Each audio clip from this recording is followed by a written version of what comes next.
मध्य प्रदेश की एक महिला मंत्री की मुश्किलें बढ़ती हुई नजर आ रही हैं। हाईकोर्ट के एक आदेश के बाद वो बुरी तरह से घिर गई हैं। यहां तक कि मंत्रिमंडल से बाहर होने का खतरा भी मंडराने लगा है। बात कर रहे हैं प्रदेश की नगरीय विकास राज्य मंत्री प्रतिमा बागरी की, जो अक्सर अलग अलग वजहों से सुर्खियों में रहती हैं, चाहे वो पत्रकार को हड़काना हो या फिर किसी रिश्तेदार की वजह से सुर्खियों में आना हो। लेकिन इस बार मामला थोड़ा गंभीर है, क्योंकि मंत्री प्रतिमा बागरी फर्जी जाति प्रमाण पत्र मामले में घिरी हैं और उन्हें राज्य स्तरीय अनुसूचित जाति छानबीन समिति ने तलब किया है। और इस बार दांव पर लगी है उनकी विधायकी और मंत्री पद।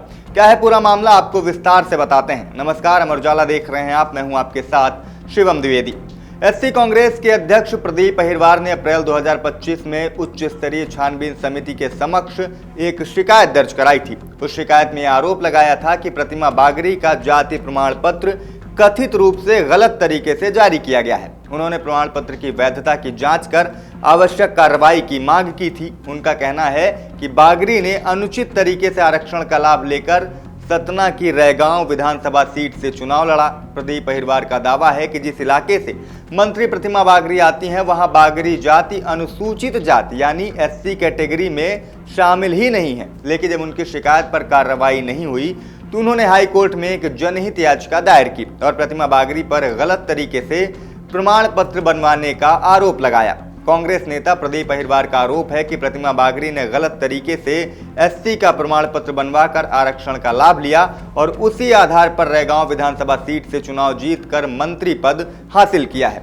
हाई कोर्ट में दायर की अपनी याचिका में दावा किया है कि बागरी जाति संबंधित क्षेत्र में अनुसूचित जाति की सूची में शामिल नहीं है और मंत्री प्रतिमा बागरी वास्तव में राजपूत यानी ठाकुर समुदाय से संबंध रखती हैं। याचिका में 1961 और 1971 की जातिगत जनगणना, 2003 की राज्य स्तरीय जाति छानबीन समिति के फैसले और 2007 के केंद्र सरकार के राजपत्र का हवाला दिया गया है और कहा गया है कि बागरी को एससी श्रेणी में शामिल नहीं किया गया है। यानी उन्होंने अपनी शिकायत में ये कहा है कि प्रतिमा बागरी राजपूत जाति से संबंधित हैं, लेकिन जब उनकी शिकायत पर लंबे समय तक कार्रवाई नहीं हुई तो उन्होंने अंत में जनहित याचिका दायर की। अब याचिका पर सुनवाई के दौरान न्यायालय ने संबंधित प्राधिकरण को निर्धारित समय सीमा में मामले का निराकरण करने के निर्देश दिए थे।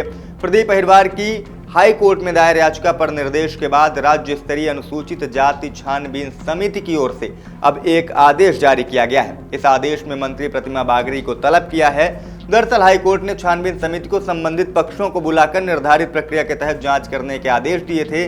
समिति को यह तय करने को कहा गया है कि मंत्री प्रतिमा बागरी का अनुसूचित जाति का प्रमाण पत्र वैध है या नहीं। हाई कोर्ट ने समिति द्वारा जांच पूरी करने और इसके बाद उचित आदेश पारित करने के लिए समय सीमा भी तय की है। हाई कोर्ट ने कहा है कि 30 जून 2026 तक समिति द्वारा निर्णय नहीं लिए जाने पर याचिका को पुनर्जीवित यानी हाई कोर्ट में याचिका को फिर से रिवाइव किया जा सकेगा। अब मंत्री प्रतिमा बागरी को समिति के सामने उन दस्तावेजों को लेकर आना होगा जिसमें अनुसूचित जाति प्रमाणित हो। समिति की तरफ से प्रतिमा बागरी को जारी नोटिस में कहा गया है कि वो अपनी जाति संबंधी सभी आवश्यक दस्तावेजों को अपने साथ उपस्थित होकर अपना पक्ष रखें। समिति ने उन्हें अपने दावों के समर्थन में सभी जरूरी और प्रासंगिक मूल दस्तावेजों के साथ आने के निर्देश दिए हैं। कमेटी ने इस मामले में सभी पक्षों की बात सुनने के बाद आगे का फैसला करने का भी वो निर्णय किया है। आपको बता दें कि 6 जुलाई को इनकी अब अगली सुनवाई संभावित है और वहीं पर उन्हें जाकर अपना प्रमाण पत्र पेश करना होगा और उसकी वैधता को सत्यापित करना होगा। तो फिलहाल मंत्री जी मुश्किलों में घिरती नजर आ रही हैं। अब देखना ये होगा कि समिति क्या फैसला लेती है, क्योंकि अब आगे उनकी विधायकी और मंत्री पद समिति के फैसलों पर ही निर्धारित होगा, समिति के फैसलों पर ही टिका हुआ है।